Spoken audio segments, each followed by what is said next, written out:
Hello YouTube, আমি সুদীপ ভট্টাচার্য তোমাদের জন্য নিয়ে এসেছি আবার একটা মিডনাইট হরর শো এর রোমহর্ষকর এপিসোড। দেখা যাক আজকে আমরা কি নতুন গল্প শুনতে চলেছি মানুষের কাছ থেকে। তাই কোনো রকম সময় নষ্ট না করে সরাসরি আমরা ঘটনায় চলে যাব। নমস্কার, আমি মানুদা আপনাদের এই অনুষ্ঠানে আবার এসেছি।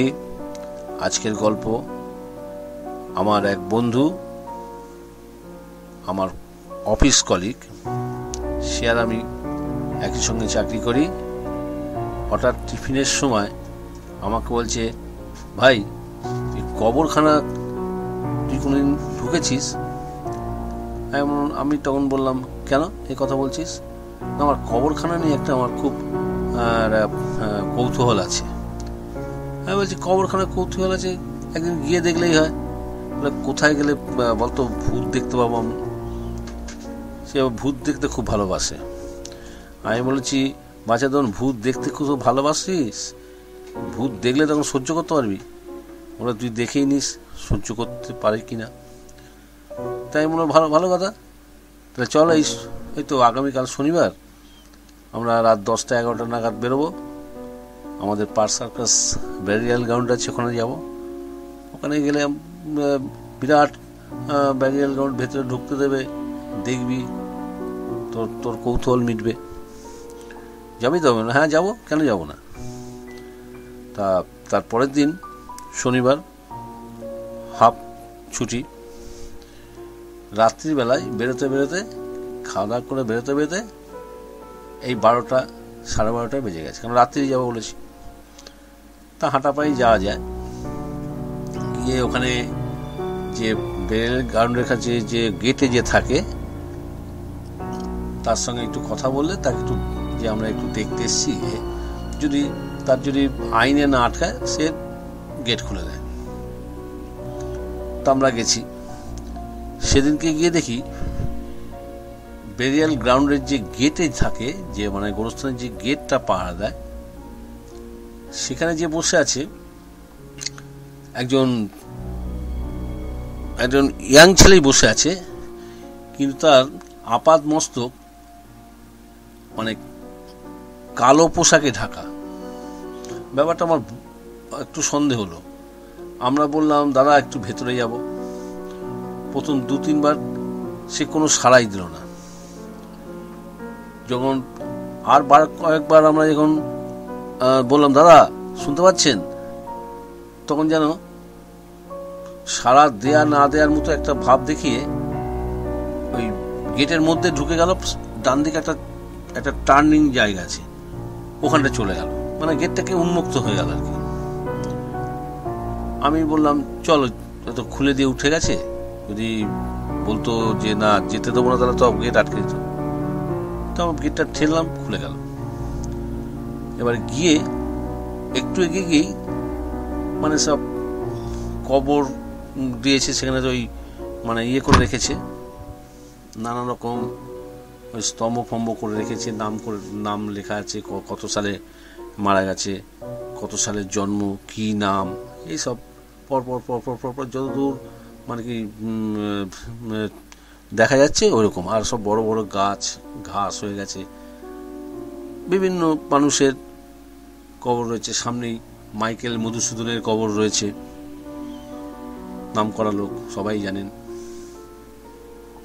তা হঠাৎ মাঝখানে কি আমার মনে আছে, আচ্ছা আমরা যে এলাম, যখন যে গেটে বসেছিল তার চেহারাটা দেখেছিস? আমার বন্ধু আমাকে জিজ্ঞেস করলো। হ্যাঁ দেখেছি। তখন বলি, আচ্ছা বন্ধু করে লক্ষ্য করি যে আমরা যতবার কথা বললাম, একবার কিন্তু কথা বলিনি আমাদের সঙ্গে, বরঞ্চ উঠে ভেতর ঢুকে রাইট টার্ন নিয়ে গেল। রাইট টার্ন নিয়ে কোথায় গেল চল তো দেখি, লোকটা কেন কথা বললো না, বা সে কালো চাদর মুড়ি দিয়ে আছে কেন, হ্যাঁ বললো না বললো না। আমার তখন মাথায় জিনিসটা একটু খটকালো, তাই তো ঠিকই বলেছে। ওখান থেকে বেশি দূর আমরা এগোইনি, কিন্তু হয়তো হাত 10, হাত 15 এরকম এগিয়েছি। আমরা ঘুরে সঙ্গে দেখলাম, সত্যি তো ওদিকে যে ডান দিকে যে মোড় নিল, সেখানে তো যাওয়ার রাস্তা কোথায়? ও তো সবই তো গাছে ভর্তি আর সব কবর। তখন আমার একটু ভয় লাগলো, আরে রাত 12:30 1টা বাজে, এই প্রথমেই ভূতের দর্শন যে। তারপর একবার গেটের দিকে তাকলাম, হ্যাঁ দরজাটা সেরকম ভেজান আছে, কিন্তু ওখানে কেউ কিন্তু বসেনি। এবার আমরা হাঁটছি, যাকে দুজন তো আছি, দুটো টর্চও আছে, ওখানে খ্রিস্টানদের কবর দেওয়া। আমরা ভেতরে ঢুকে একটু একটু করে যাচ্ছি, একটু গাটাও ছমছম করছে। গিয়ে দেখছি যে লোকটাকে আমরা ওখানে দেখলাম, সেই লোকটা মনে হচ্ছে দূরে সেই চাদর মুড়ি দিয়ে দাঁড়িয়ে আছে। বলছি কারে, লোকটা কি এই দিক থেকে ওই দিক দিয়ে কোনো রাস্তা দিয়ে গেছে? আমরা টর্চ চালালাম, না কিছু নেই, মানে কোনো মানুষের চিহ্নই নেই। আবার আমরা যতটা আর কি ঢোকা যায় ঢুকেছি, চারিদিকে শুধু কবর, শুধু কবর, আর নামি দামি লোকদের সব কবর, সব খ্রিস্টানদের কবর, বহু নাম, বহু জন্ম তারিখ, মৃত্যু তারিখ। তারা পৃথিবীতে এসেছিল, তারা এখন মাটির নিচে চিরশায়িত অবস্থায় আছে, ঘুমাচ্ছে চিরনিদ্রায়। এরকম লোক, ওই মানুষটাকে আমরা 2-3 বার দেখলাম। আরেকবার দেখলাম যখন আমরা এই দিকে ঘুরছি, তখন ওই দিকে দাঁড়িয়ে আছে, ওই একটা কবরের কাছে দাঁড়িয়ে আছে। এইরকম কয়েকবার দেখলাম। দেখার পরে না আমাদের সত্যি ভয় লাগলো, কি লোকটা এত তাড়াতাড়ি, আমরা তো আসছি মাঝখান দিয়ে, দুপাশে খবর, তাহলে ও কি করে ওইভাবে যাচ্ছে? তখন আমার বন্ধু বললো, ভাই চল আর এখানে দেখবো না, লোকটা মনে হয় অন্য কিছু। বিশ্বাস করবেন না, তারপর যখন আমরা ঘুরে আসছি, তখন দেখি যে লোকটা গেটে বসেছিল, সে লোকটা কিন্তু গেটে বসে নেই, সে একটা কবরের উপর দাঁড়িয়ে আছে। এবং তার তখন চেহারাটা আমরা পুরো দেখলাম, একটা গৌরবর্ণ একটা পুরুষের চেহারা। তার মানে সেই পুরুষটাই হচ্ছে এই কবরটার মধ্যে শুয়ে আছে। তখন আর আমরা ঘড়ির দিকে যখন দেখলাম, তখন ঘড়ির দিকে তাকিয়ে দেখি তখন প্রায় 2টো, মানে কতটা সময় ভেতরে আমরা ছিলাম। যখন বাইরে এলাম, বাইরে এসে দেখলাম অন্য একজন শুধু টিফিন করতে গেছিলো বা চা খেতে গেছিলো, সে বসে আছে। সে রীতিমতো প্যান্ট শার্ট পরে বসে আছে।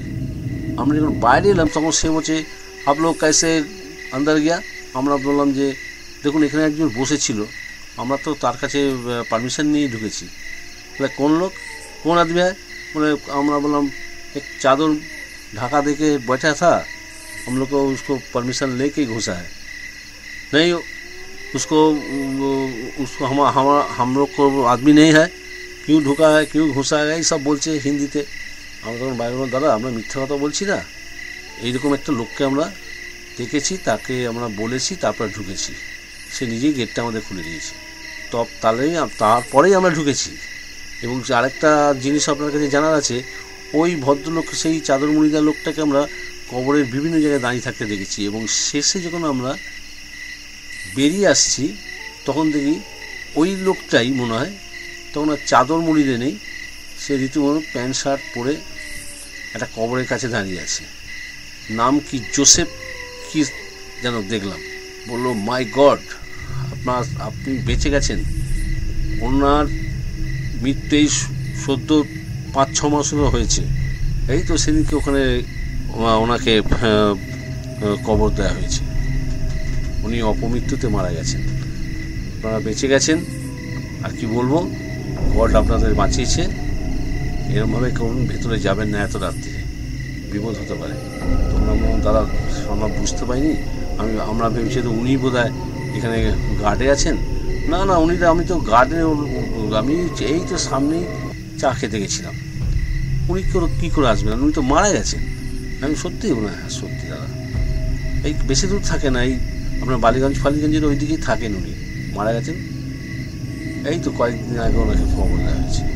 এটা ছিল আমার গল্প, যে বেরিয়াল গ্রাউন্ডেও অতৃপ্ত আত্মা থাকে, এবং তারাও মাঝে মাঝে তাদের শরীর ধারণ করে, বা মানুষকে মেরেও ফেলতে পারে, বা মানুষকে তারা রক্ষাও করতে পারে।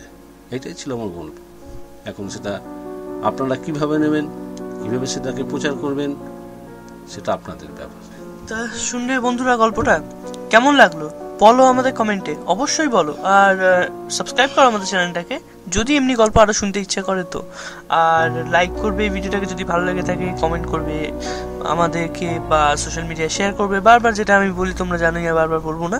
তাই আজকের জন্য বিদায় চেয়ে নিচ্ছি বন্ধুরা, কারণ আজকে তো সময়সীমা শেষ। তাই পরের দিনের জন্য অপেক্ষা করো, এই সেম সময়ে তোমাদের জন্য আমি নতুন গল্প নিয়ে আসবো।